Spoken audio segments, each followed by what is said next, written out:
subscribers, we are going to talk about communication and its essence to the organization and the issues circling around it. Really? I don't think communication is that important. Well, actually, it's one of the best foundations of every organization. Yep, Hannah. Any organization basically needs communication. I think every person needs communication. I can't understand you, nor you can talk to me without the essence of communication. Our viewers can't even view us without the process of communication itself. I know, right? Isn't this fun? So, introduction to communication. Pow! What is communication? Welcome to the new world of communication. In this world, managers are going to have to understand both the importance and the drawbacks of communication. All forms of communication. It is the transfer and understanding of meaning. Note the emphasis on the transfer of meaning. If information or ideas have not been conveyed, communication hasn't taken place. Communication encompasses both interpersonal communication, which is the communication between two or more people, and organizational communication, which is all the patterns, networks, and systems of communication within an organization. Both types are important to managers. Here comes now the question. What is the function of communication?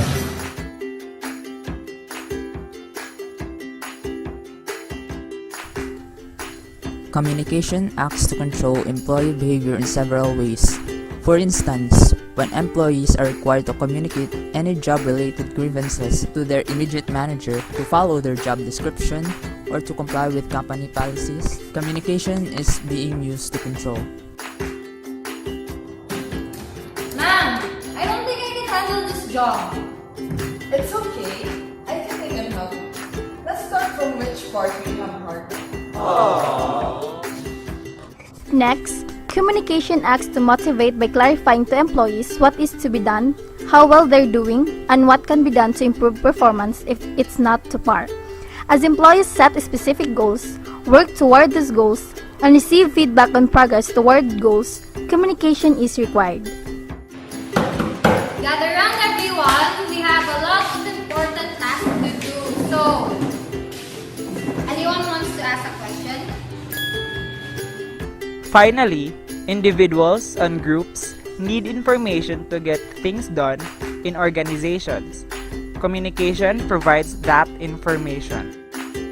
Gather around, everyone. I have an announcement for you. This month, we are one of the top selling company of the region. But did you know that we can't have perfect communication? This is because a receiver of a message cannot fully understand the message of a sender because of some barriers. The one way we could do it is to have an effective interpersonal communication. Huh?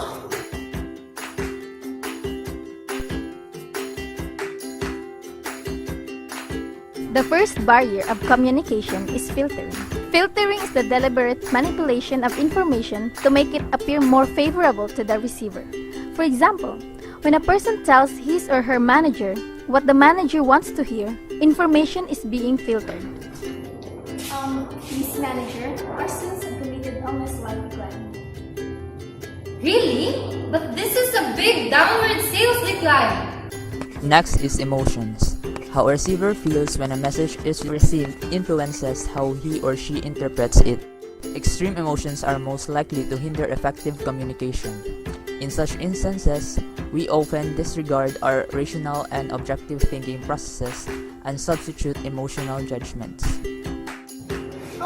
Paul, we need to analyze Joey, this. I feel so sad right now. I don't think I could do it. Next is information overload, which is when information exceeds our processing capacity. Today's employees frequently complain of information overload.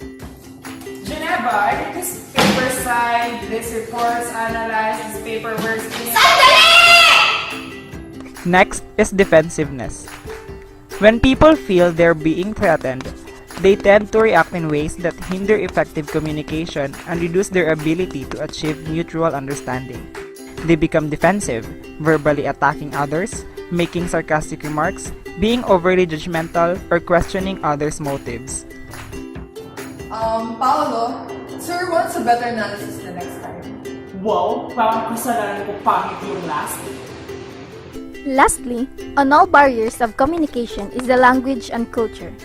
In an organization, employees come from diverse backgrounds and have different patterns of speech and cultures. Even employees who work for the same organization but in different departments often have different jargon, specialized terminology or technical language that members of a group use to communicate among themselves. So, Pao, I have something to say to you. Ba ka? Ganina sa bahay mo na kadyo ko sakot kadyo ko sa mama kay sige kadyo siya kasama na ako sa mura na kadyo kong naglabad na kadyo ang osong pag-umangkon dawa pag kadyo mi pagkaon pay kwartaw sa naman nila hoy. Like, just stress me out so much.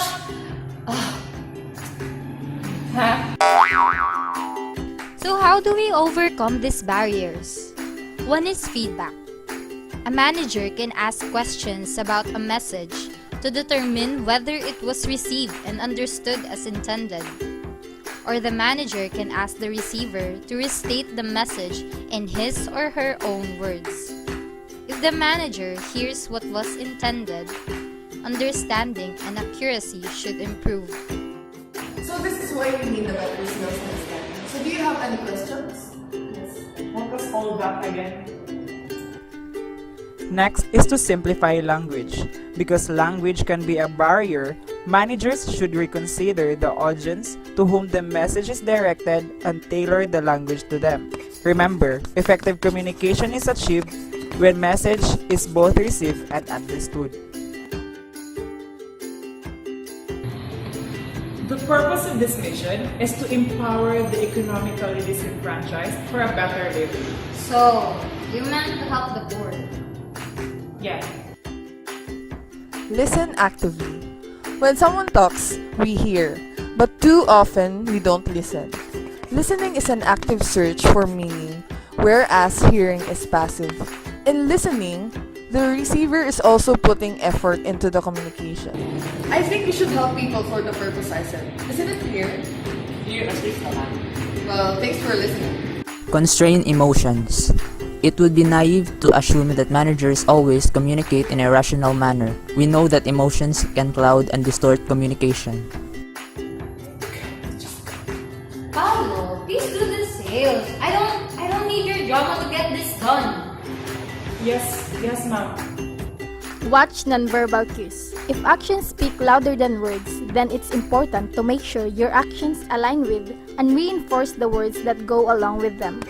An effective communicator watches his or her nonverbal cues to ensure that they convey the desired message. So this is our sales for the next quarter. Do you get what I mean, Brian? Okay, I'll take that as a yes. Now that we know what communication is and how to be a good communicator, do you know issues arise in the present times in communication? Talaga? The first among 5 communication issue that is significant to managers of today is to manage the communication of its members in an internet world. In the current world where development is rampant, the coming of the internet has created special communication challenges to managers. May it be involved in legal and security issues or the lack of personal interaction among organizational members. Oh my gosh, Miss Marnie Rivera will be singing in Christmas Station 8 in GMA. Oh my gosh, hashtag heart. Pao, did you just spill the information for this year's station ID to the internet? No. Next is managing the organization's knowledge resources. Managers need to make it easy for employees to communicate and share their knowledge so there will be a continuous exchange of idea and information. With this, employees can do their job more efficiently and effectively. Third is the importance of communication in servicing customers. Managers need to make sure that the employees in charge of servicing customers are communicating effectively and appropriately. Yeah, it's your 19th birthday now. Let's go Geneva to celebrate New Year. Happy birthday to you. Happy. Obtaining employee input is also an issue, as their employees are what managers consider as potentially valuable information which can be used later on to improve the business.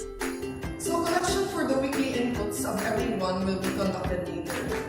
To anyone who has any suggestions or opinions regarding this week's progress, please write it down and drop it in the suggestion box. Yes, ma'am. The last issue that is significant to managers is to ensure that the communication present in the organization is ethical.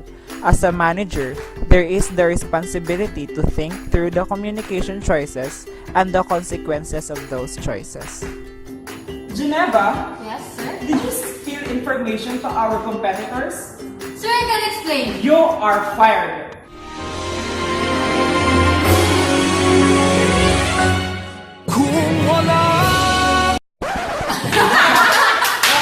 So guys, if you had fun with our video, please click the like button. And the subscribe button. And please click the bell button while you're at it. Okay na? Okay na yung more. Kamusta mo? Makarangit! Okay na.